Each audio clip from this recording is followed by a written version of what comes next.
Muchos hermanos, qué gusto realmente volver a verles aquí en la casa del Señor. Así que vamos a comenzar con el estudio de esta noche y vamos a ver la segunda parte del estudio de eclesiología. Nuestra cita base, que es Mateo, repito la cita, Mateo capítulo 16, versículo 18. No sé si fue la semana pasada, hace 2 semanas, honestamente tengo como que mala memoria. Había mencionado que yo había hecho este sermón de 12 puntos. Y el pastor Jerry me dijo, oye, te pasaste. Así que mejor divídelo en 3 sermones de 4 puntos. Así que hoy vamos a ver la segunda parte de eclesiología. Así que nos quedamos que el miércoles pasado, el miércoles X de esa fecha, aprendimos diversos nombres de quién es la iglesia. Vimos que la iglesia es el cuerpo de Cristo, la esposa de Cristo, familia de Dios, pueblo de Dios, la Israel espiritual, la congregación de los primogénitos, la casa espiritual, templo de Dios o templo del Espíritu Santo también, baluarte, columna y baluarte de la verdad y morada del Espíritu Santo. Hoy vamos a ver otros 4 puntos acerca de la doctrina de la iglesia, o mejor conocido como eclesiología. Así que vamos a comenzar con una oración. Gracias, Padre, porque eres bueno para con nosotros. Te rogamos en el nombre de Cristo Jesús que sea tu Santo Espíritu que nos dé el entendimiento y por supuesto también la retención de tu palabra, de tu mensaje, de todo conocimiento acerca de tu persona, de tu obra, y que sean tus palabras a través de mí y no palabras meramente humanas y mías.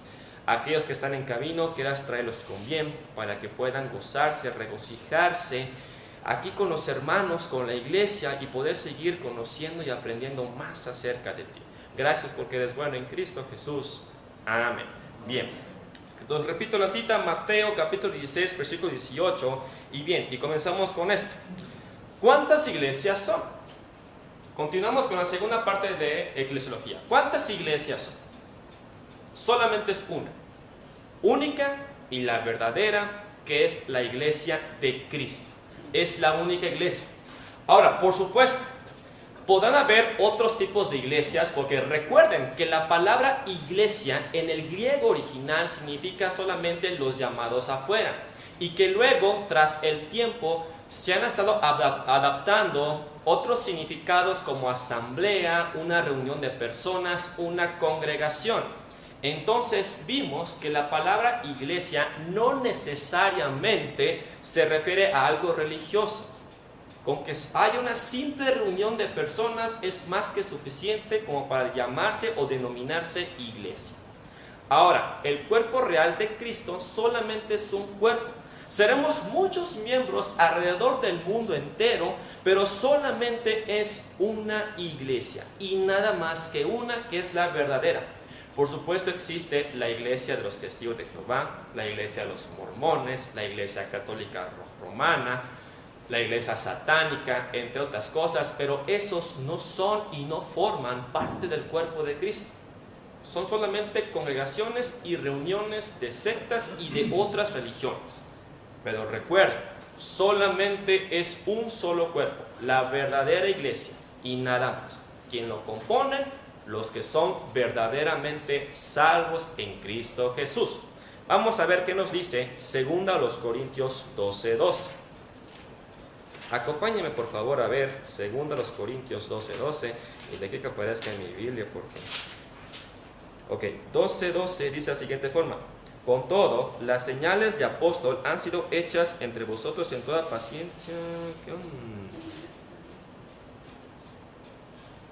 A lo mejor yo me equivoqué. O a lo mejor es 1 Corintios 12. A lo mejor yo me equivoqué. Sí, perdón, 1 Corintios 12:12. Ahí ya me equivoqué. Porque así como el cuerpo es uno y tiene muchos miembros, pero todos los miembros del cuerpo, siendo muchos, son un solo cuerpo, así también Cristo. Ahí está tan claro, solamente es una iglesia. Ahora bien, los eruditos hacen ciertas divisiones de la iglesia en este aspecto y lo voy a explicar. Por ejemplo, se hace mención de la iglesia universal y de la iglesia local. ¿A qué se refiere con eso los eruditos? Cuando hablamos de iglesia universal, o a veces en latín católica, no se refiere a lo que decimos o pensamos con respecto a la iglesia católica romana. La palabra católico significa universal en latín. Sin embargo, cuando los eruditos se refieren o están explicando en varios libros de teología sistemática de la iglesia universal, se refiere exclusivamente, solamente a los que son verdaderamente salvos, a los únicos verdaderamente salvos que están en el mundo entero. A eso se refiere la iglesia universal, la iglesia que está en el mundo entero, que solamente son los verdaderamente salvos. Y también hay otra, aparte de universal, hay una segunda referencia o subreferencia que le llaman invisible. ¿Por qué invisible? Nosotros no podemos saber si realmente las personas que se encuentran aquí son salvos o no son salvos. La única persona quien conoce realmente si la persona que está aquí es o no es verdaderamente salvo es solamente Dios, nada más. Nosotros no podemos saber. Podemos conocer a la persona a través de sus frutos, porque Cristo sí lo dijo, por sus frutos los conoceréis. Pero quien realmente sabe y conoce verdaderamente el corazón de una persona, ese es Cristo y el Señor, nada más. Eso es algo entre Dios y la persona. Por eso es universal y además es invisible, porque no sabemos realmente si es o no lo es. Por ejemplo, es una suposición, no estoy diciendo que sea así. Yo no sé si Jonathan es salvo, es un ejemplo, la clave. Pero por los frutos que he visto de Jonathan, refleja que realmente es una persona salva. Pero como dije, solamente Dios conoce el corazón del hombre y sabe quién es de él y quién no es de él. Ahora, con respecto a iglesia local, ya vimos de universal, que se refiere a todos los cristianos que están en el mundo entero, e invisible, porque no sabemos realmente quién sí y quién no. Pero, de acuerdo a muchos autores de teología sistemática, solamente lo especifica y lo aterriza con los verdaderamente creyentes. Ahora, la iglesia local. Hay muchas iglesias locales de diferentes denominaciones. Pero Cristo no vino a fundar denominaciones. Él solamente vino a fundar la iglesia. Él nada más dijo, esta es mi iglesia y punto. No hay de que vine a instaurar la iglesia bautista. Porque mucha gente dice, no, primeramente fue la iglesia bautista. Y luego hay otros que dicen, no, primeramente fue la iglesia presbiteriana. Y luego hay gente que dice, no, primeramente fue la iglesia católica romana. Cristo no vino a instalar o a fundar denominaciones. Él vino a hacer algo nuevo, un pueblo nuevo, que es la iglesia y punto. Las denominaciones existen por causa de las diferentes interpretaciones que han hecho en la Biblia, a falta de estudio y otras cosas. Pero no vamos a meternos con eso. Vamos a aterrizar lo que estábamos hablando.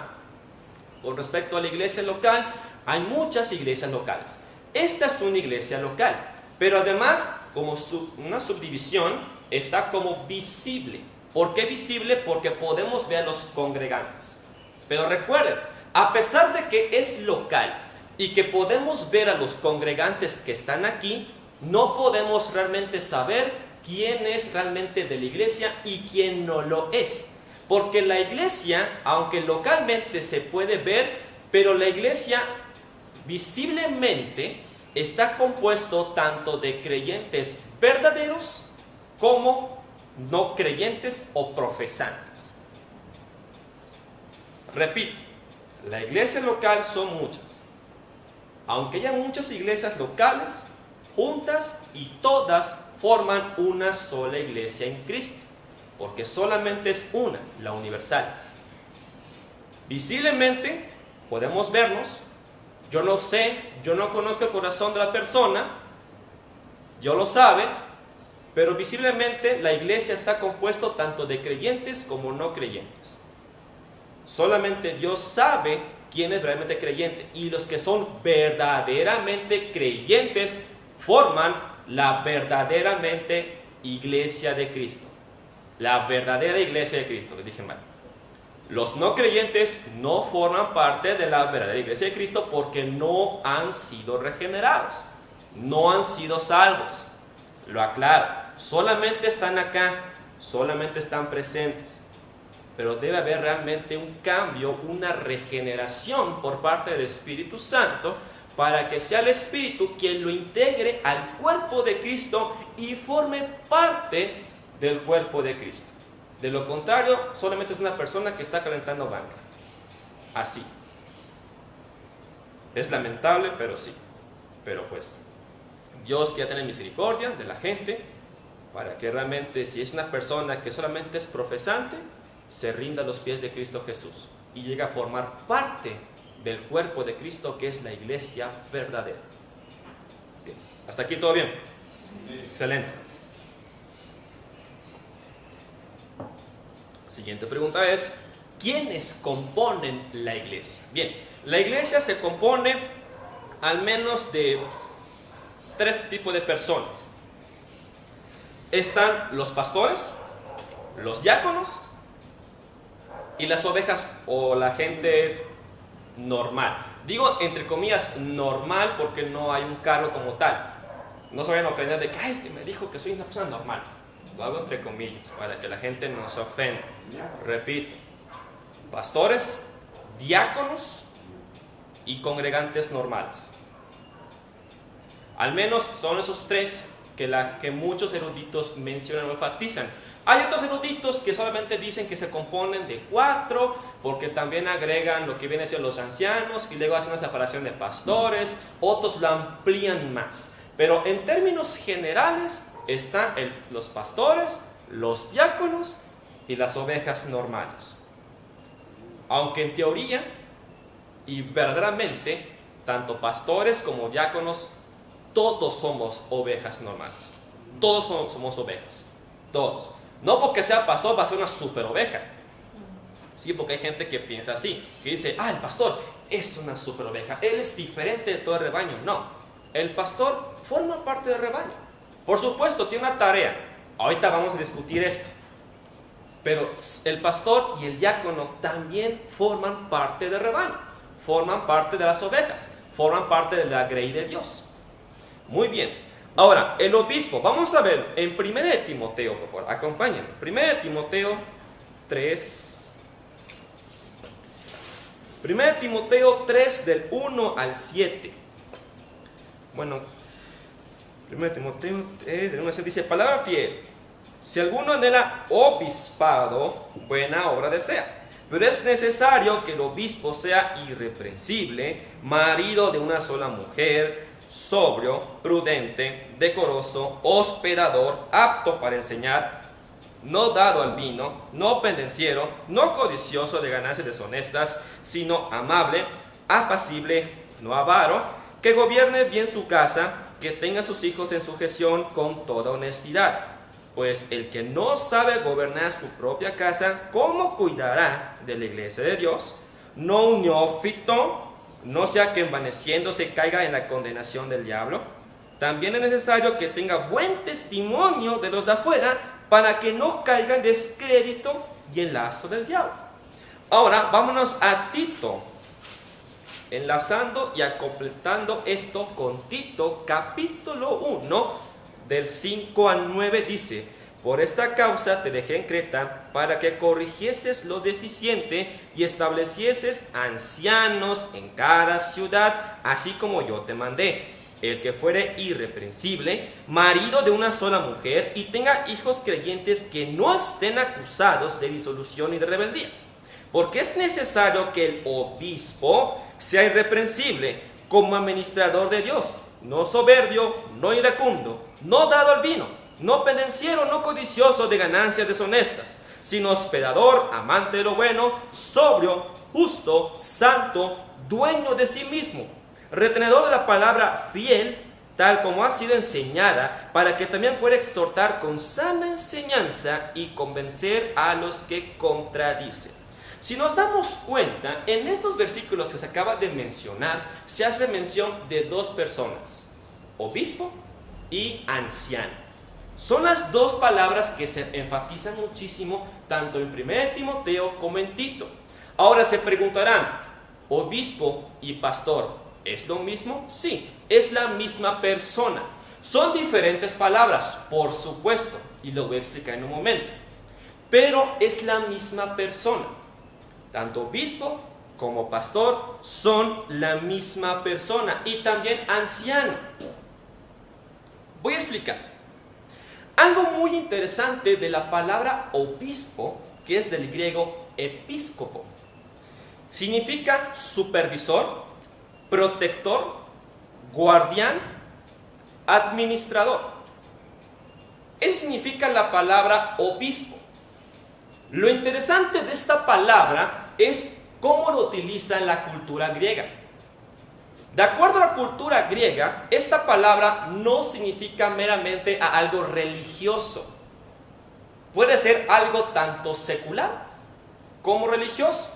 Pero los griegos lo enfatizan en dos cosas. Primero, la palabra obispo o episcopo está muy utilizado con respecto a una deidad, describiéndolo como que esa deidad es el protector y guardián de un lugar o de ciertas personas. Por ejemplo, vamos a leer 1 de Pedro 2:25. 1 de Pedro 2:25 dice de la siguiente forma: porque vosotros erais como ovejas descarriadas, pero ahora habéis vuelto al pastor y obispo de vuestras almas. Nótese que en nuestro español que tenemos aquí en nuestra Reina Valera, la palabra obispo está con la letra O en mayúscula. Y de acuerdo a la cultura griega, dicen que esta palabra, al menos una primera función, es que lo utilizan refiriéndose a una deidad. Entonces, el hecho de que Pedro esté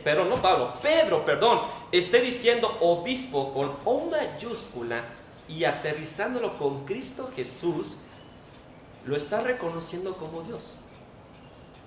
Qué interesante. Muy interesante esta palabra. Ahora, claro, no significa que los obispos, que son los pastores, tengan una deidad. No. Ahorita voy a explicar la otra aplicación que los griegos dan.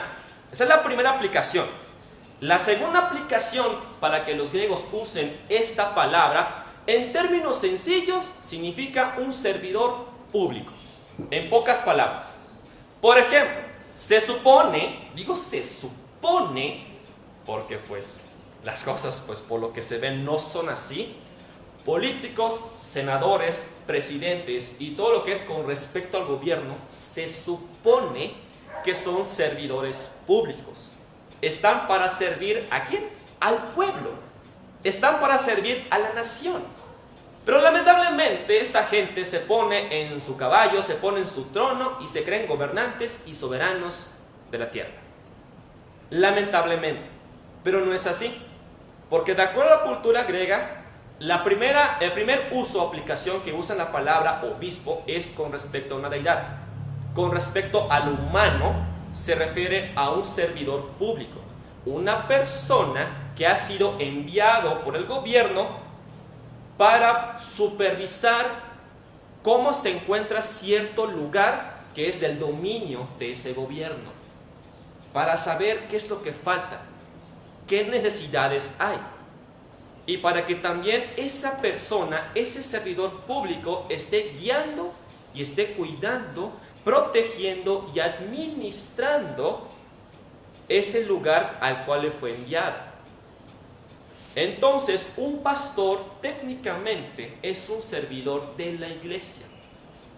Está para liderar, para guiar, cuidar, proteger y supervisar y administrar que la iglesia, el cuerpo de Cristo, localmente hablando, esté funcionando como debe de ser y estipulado en la palabra de Dios. Eso es lo interesante. Porque muchos pastores actualmente en muchas iglesias locales se creen que son la cuarta persona de la divinidad y se creen que son los soberanos y reyes y se creen que son los ungidos del Señor. Así es como la gente lo llama. No, el ungido del Señor. ¿Cómo te atreves a hablar mal del ungido del Señor? Bueno, para empezar, técnicamente todos somos ungidos por el Espíritu Santo. Así que todos somos ungidos del Señor, para empezar. O sea, término mal empleado. Y para empezar, si lo quieren aterrizar específicamente a Cristo, solamente Cristo es el único ungido. Solamente Cristo. Pero si lo queremos ver de forma práctica, todos los cristianos han sido ungidos por el Espíritu Santo. Es decir, hemos sido consagrados, apartados por el Espíritu Santo, sello del cual pertenecemos a Cristo Jesús. Así que un pastor, si me escuchan aquí los pastores, no se quedan en la octava maravilla. Los pastores no están para sentirse la octava maravilla, están para servir, supervisar, guiar, proteger, velar. Ver que realmente la iglesia esté caminando y esté realmente en los caminos correctos del Señor. Esa es su labor. Ahora, la labor de pastor. Pastor del griego poimen.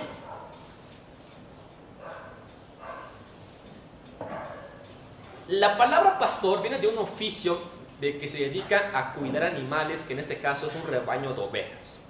Y como bien mencioné, la iglesia también somos ovejas. La iglesia, todos somos ovejas. Yo soy una oveja. Gordita, pero soy una oveja chula y preciosa. Ustedes no lo sé. Pero soy una oveja del Señor. Todos somos ovejas del Señor. Gloria al Señor, porque Él es nuestro pastor. Y lo dice en 2 de Pedro 2:25. Porque vosotros erais como ovejas descarriadas, pero ahora habéis vuelto ¿al quién? Al pastor y al obispo. Pastor de pastores, obispo de obispos. Ahora, el pastor, ¿cuál es la función del pastor? Alimentar a las ovejas. Esa es la función. Entonces, el pastor es protector porque está supervisando que la iglesia esté realmente en los caminos del Señor, pero además es pastor porque está alimentando a las ovejas con la palabra del Señor. Qué interesante. Es la misma persona, pero está llevando a cabo dos acciones hasta el momento. Y nos falta una tercera acción, que es de anciano. Muy interesante. Ahora, algo muy interesante es que la palabra obispo está enfocado a la comunidad. Y la iglesia es una comunidad. Somos el pueblo de Dios. En cuanto a ovejas, o pastor mejor dicho, nosotros somos la grey del Señor. Ahora, con respecto a anciano, la palabra anciano del griego presbítero literalmente significa una persona vieja o anciana. Pero el uso que le está dando Pablo no se refiere a una persona de edad o que tenga canas. No se refiere a eso. El contexto o la palabra o el término en que está utilizando Pablo esta palabra de presbítero se refiere a una persona que es madura en la fe. Si recordarán mis énfasis que leímos de Timoteo y de Tito, dije no neófito. Una persona neófita es una persona completamente nueva. Y un pastor que es completamente nuevo no puede estar detrás del púlpito, ni siquiera puede estar supervisando y administrando y cuidando una iglesia o pastoreándola. ¿Por qué? La advertencia lo dijo Pablo. No vaya a ser que se envanezca o se le suba y luego caiga en la condenación del diablo porque se le subió. Por ese motivo. Tiene que ser una persona completamente sabia, que conozca además la sana doctrina. Que sepa realmente enseñar. Lo hemos leído tanto en 1 Timoteo como en Tito. Por supuesto, no me refiero, y quiero enfatizar, porque quizás algunas personas estén preguntando, entonces, ¿no debe haber pastores que sean jóvenes? No me refiero a eso. Yo aterricé y enfaticé maduros en la fe. Puede haber pastores jóvenes, de edad. Timoteo era joven de edad y era pastor. Porque mucha gente menosprecia a pastores que son jóvenes, porque dicen, ¿qué va a enseñarme a mí este crío? ¿Y este mocoso qué viene a mí a enseñarme? Y dijo Pablo, hey, que nadie te menosprecie por ser joven. Entonces, ¿hay pastores jóvenes? Por supuesto. A fin de cuentas, ¿quién da el crecimiento? Dios. Él es quien hace la obra en nosotros. Bueno, en este caso, en los que van a ser los pastores. Él es quien los dota. Él es quien les da la capacidad, el entendimiento y, por supuesto, la retención de que puedan ellos enseñar. Entonces, un pastor es anciano porque es maduro en la fe. Es pastor porque está alimentando a las ovejas. Y es un obispo porque él está protegiendo y cuidando, supervisando que la iglesia esté andando correctamente en los caminos del Señor. Es la misma persona. ¡Qué impresionante! Estas tres cosas son las que debe cumplir un pastor y todo lo demás que está descrito tanto en 1 Timoteo como en Tito. Eso es lo impresionante. Ahora, hay un detalle. Alguien, por favor, puede cerrar la puerta porque me distrae la canción que acaban de poner. Todos los obispos, escuche bien, todos los obispos y pastores son ancianos. Pero no todos los ancianos o maduros en la fe son pastores. Eso es lo interesante. Repito, no todos los pastores o obispos son maduros en la fe, son ancianos. Pero no todos los ancianos son pastores o obispos. Tenemos hermanos en la fe que son realmente maduros en la fe. Tienen un gran conocimiento bíblico y aparte se refleja en su vida personal, en su vida cristiana. Pero no son pastores. Y hay pastores que lamentablemente se llaman pastores, pero que son neta que nefastos, no saben nada, pero ahí lo pusieron. Pero bueno, ese es otro tema para hablar. Pero repito, todo pastor, todo obispo es un anciano, es una persona madura en la fe, pero no todos los que son maduros en la fe son pastores o obispos, porque ese es un llamado que hace el Señor, y toda persona que realmente quiere y aspire ese llamado, hay condiciones por seguir. Eso es lo interesante. Diácono, la palabra diácono, del griego diáconos, es un simple servidor. Hay personas que lo han llamado o lo han catalogado como meseros.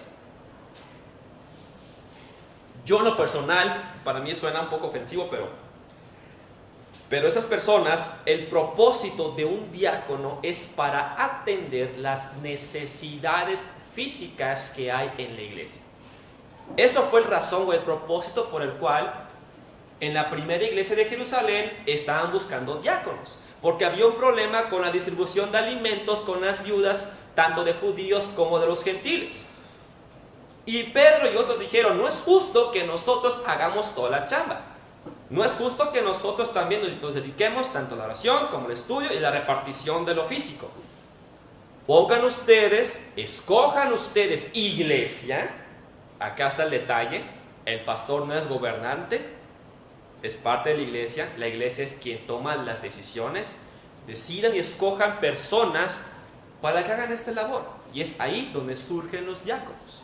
Entonces, técnicamente un diácono es aquel que está atento a las necesidades físicas que hay en la iglesia. También espirituales, pero mayormente enfocado a lo físico. Muy bien, vamos a leer 1 de Pedro 5, del 1 al 3.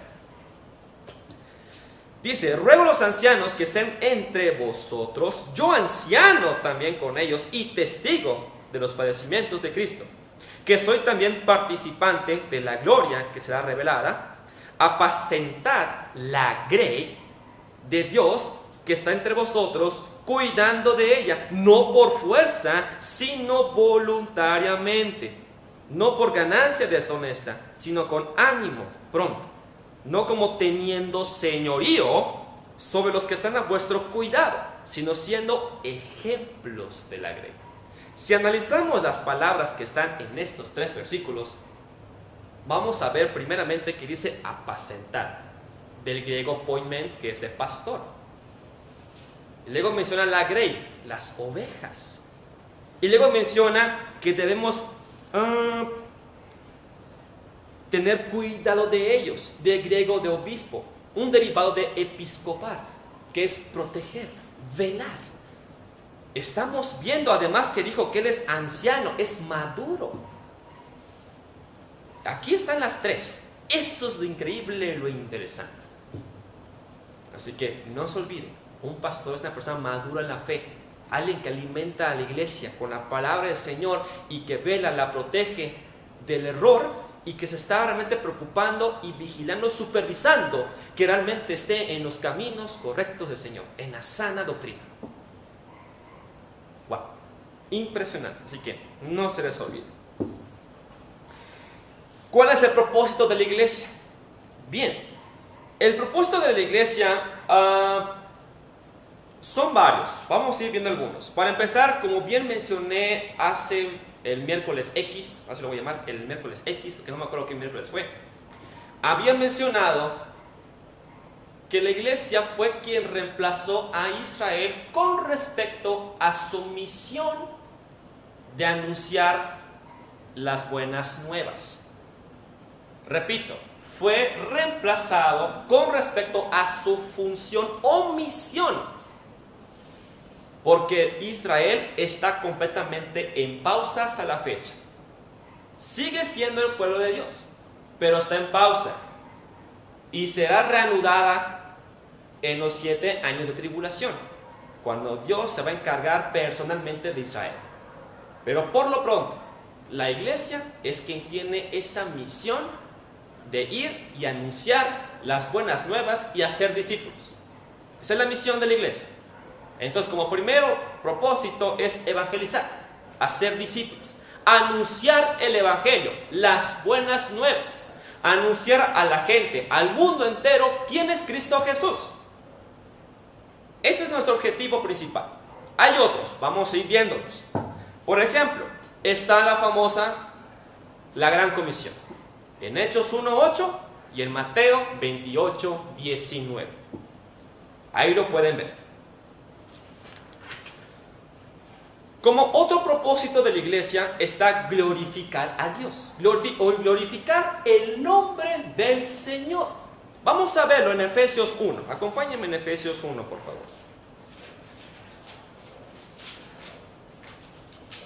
Aquí que aparezca. Efesios capítulo 1, de versículo 4 al 6 dice: según nos escogió en él antes de la fundación del mundo, para que fuésemos santos y sin mancha delante de él, en amor, habiéndonos predestinado para ser adoptados hijos suyos por medio de Jesucristo, según el puro afecto de su voluntad, para alabanza de la gloria de su gracia, con la cual nos hizo aceptos en el amado. Por lo tanto, no solamente es anunciar las buenas nuevas a discípulos, es glorificar el nombre del Señor. Otra está en que nosotros, la iglesia, esté creciendo y se esté desarrollando hasta llegar a ser a la misma estatura del varón perfecto que es Cristo Jesús. Vamos a verlo en Efesios 4, del 11 al 16. Efesios 4, del 11 al 16, dice la palabra del Señor: y él mismo constituyó a unos apóstoles, a otros profetas, a otros evangelistas, a otros pastores y maestros, a fin de perfeccionar a los santos para la obra del ministerio, para la edificación del cuerpo de Cristo, hasta que todos lleguemos a la unidad de la fe y del conocimiento del Hijo de Dios, a un varón perfecto, a la medida de la estatura de la plenitud de Cristo, para que ya no seamos niños fluctuantes, llevados por doquier de todo viento de doctrina, por estratagema de hombres que para engañar emplean con astucia las artimañas del error, sino que siguiendo la verdad en amor, crezcamos en todo en aquel que es la cabeza, esto es Cristo, de quien todo el cuerpo, bien concertado y unido entre sí por todas las coyunturas que se ayudan mutuamente según la actividad propia de cada miembro, recibe su crecimiento para ir edificándose en amor. Está muy claro. Por supuesto, también ahí implícitamente menciona cuál es la labor del pastor por el cual Cristo dispuso pastores en la iglesia. Por supuesto, ahí también está implícito, lo que lo menciona allá.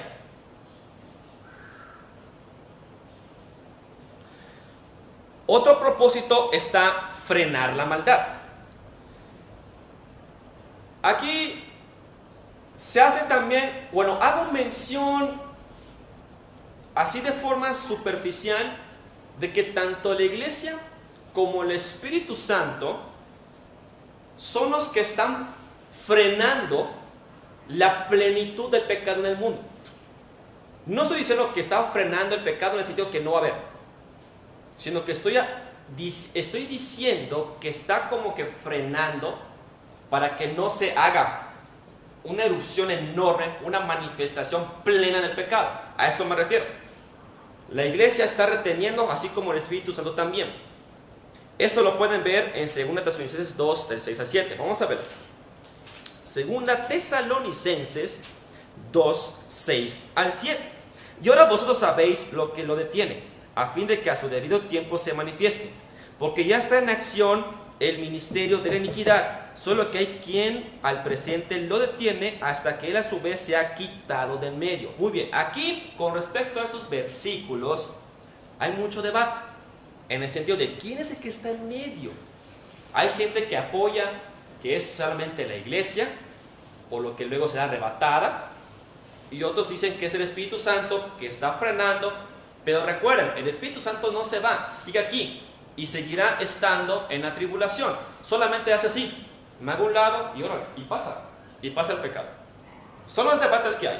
Yo en lo personal apoyo las dos posturas, que es tanto la iglesia como el Espíritu Santo.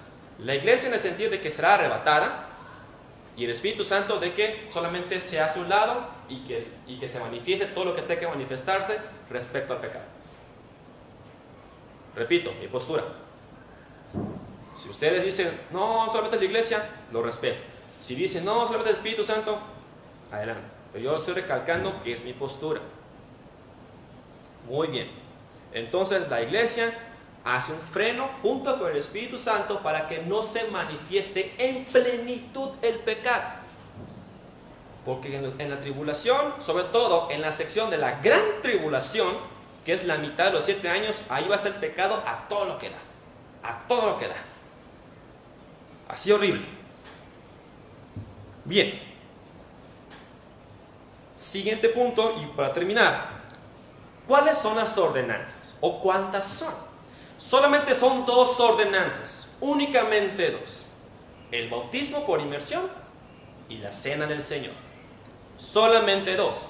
Ahora, cabe recalcar lo siguiente, y quizás algunas personas mencionen o digan, es que Cristo fue quien inauguró o fue quien instauró esto que era completamente nuevo con respecto al bautismo y con respecto a la cena. Pero no es así. Tanto el bautismo como la cena son cosas culturales de los judíos. Con respecto al bautismo, ya estaba en tiempos mucho antes del tiempo de Cristo. ¿En qué sentido? Explico. El bautismo, dentro de la cultura judía o religión judía, servía para hacer proselitajes. Si una persona quería formar parte de la religión judía, tenía que primeramente circuncidarse, segundo, tener por lo menos su bar mitzvah o aprenderse lo que viene siendo el mitzvot, que son los 613 mandamientos, y luego tenía que bautizarse, rechazando simbólicamente de esa forma, rechazo mi cultura, rechazo mi religión y me identifico con ustedes que son los judíos.